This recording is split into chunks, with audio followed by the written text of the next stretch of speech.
روزانہ ثقیب رضا مصطفی کی تقریر پانے کے لیے سبسکرائب کریں ہمارے یوٹیوب چینل کو، کامنٹ، لائک، شیئر کریں اور بیل آئیکن کو دبائیں۔ ہونا ہے غلام پر زکوٰۃ واجب نہیں، کیونکہ غلام خود کسی کی ملک ہوتا ہے تو اس کی ملک کچھ کیا ہوگا۔ اور پانچویں شرط، بقدر نصاب مال کی ملکیت۔ اور نصاب کیا ہے؟ 7.5 تولے سونا یا 52.5 تولے چاندی، یا دونوں میں سے کسی ایک کی قیمت تک رقم کا پہنچ جانا، اور اس پر 1 سال گزر جائے تو یہ مال نصاب ہے۔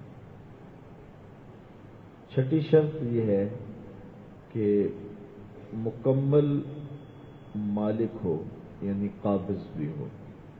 کس مال ہے لیکن وہ کسی اور کے قبضے میں ہے، تو حقیقتاً تو ملک اسی کی ہے لیکن کسی اور نے قبضہ کیا ہوا ہے، تو اس پر زکوٰۃ واجب نہیں ہوگی جب تک وہ مکمل اس کے قبضے میں نہیں آ جاتا۔ 7ویں شرط، نصاب کا دین سے فارغ ہونا، یعنی نصاب تو ہے لیکن قرض بھی ہے تو پھر اس پر زکوٰۃ نہیں ہے۔ قرض ادا کرنے کے بعد اگر مال نصاب باقی رہتا ہے تو پھر اس کے اوپر زکوٰۃ ہے۔ 8ویں شرط یہ ہے کہ نصاب حاجات اصلیہ سے فارغ ہو۔ 20 لاکھ روپے کی گاڑی ہے، 1 کروڑ روپے کا گھر ہے، اور اس کے اندر جو فرنیچر پڑا ہوا ہے وہ بھی 50 لاکھ کا ہے، لیکن اس کے علاوہ کچھ نہیں ہے، تو یہ اس پر زکوٰۃ نہیں ہوگی، چونکہ مکان انسان کی ضرورت اصلی ہے، سواری انسان کی ضرورت اصلی ہے، کھانے پینے کے برتن، پہننے کے لباس، سونے کے لیے چارپائیاں، بیڈ اور بستر وغیرہ، یہ ضروریات اصلیہ میں سے ہیں، حاجات اصلیہ میں سے ہیں، تو یہ چاہے کروڑوں کی مالیت کو پہنچ جائیں تو اس پر زکوٰۃ نہیں ہے۔ زکوٰۃ حاجات اصلیہ سے جو زائد چیزیں ہوں گی، مال ہوگا، سونا چاندی ہوگا، اس پر ہے۔ 9ویں شرط یہ ہے کہ مال نامی ہو، نشو و نما پانے والا ہو، تو اس کے اوپر جو ہے وہ زکوٰۃ ہے، یعنی تجارت میں مال لگا ہے اور یہ سونا چاندی یا تو پہ اگرچہ کسی نے تجارت میں نہ بھی لگائے ہوں لیکن یہ فی نفس ہی نامی ہیں، نشو و نما پانے والے ہیں، لہذا جو ہے وہ اس میں زکوٰۃ ہے۔ اور وہ ثمن ہے، مال تجارت ہے جو نامی مال ہے، پیسے ہیں، مال تجارت ہے۔ اور سائمہ کہتے ہیں وہ جانور جو سال کا اکثر حصہ چر کر کے اپنی غذا پوری کرتے ہوں، جو جانور گھر میں رکھے ہوئے ہیں اور ان کا چارہ آپ خرید کر کے ان کو کھلاتے ہیں، ان پر زکوٰۃ نہیں ہے۔ عمومی آج کل جو لوگوں نے گھروں میں بھینسیں رکھی ہیں تو ایک شخص کے پاس جتنی بھی زیادہ بھینسیں ہیں اس کا ونڈا، اس کے لیے توڑی، اس کے لیے جو چارہ ہے وہ مول کا، قیمت کا لے کے ڈالتا ہے، تو وہ مال ہے اس کا، اور حاجات اصلیہ سے کے علاوہ بھی ہے، سب کچھ ہے، لیکن اس پہ زکوٰۃ اس لیے نہیں ہوگی کہ وہ مال نامی نہیں ہے۔ لیکن اگر وہی جانور چر کے اپنے سال کا اکثر حصہ گزارا کرتے ہیں، کبھی موسم کی شدت کی وجہ سے، بارش کی وجہ سے ان کو مالک کو چارہ ڈالنا بھی پڑتا ہے، تو وہ مال تجارتی اور جو ہے وہ مال نامی کے حکم میں آئے گا اور اس پر زکوٰۃ ہے، لیکن اس زکوٰۃ نہیں ہے۔ تو یہ شرطیں ہیں زکوٰۃ کے وجوب کی۔ تو زکوٰۃ کا نصاب کیا ہے؟ زکوٰۃ کا نصاب وہی جو میں نے عرض کیا کہ 4.5 7.5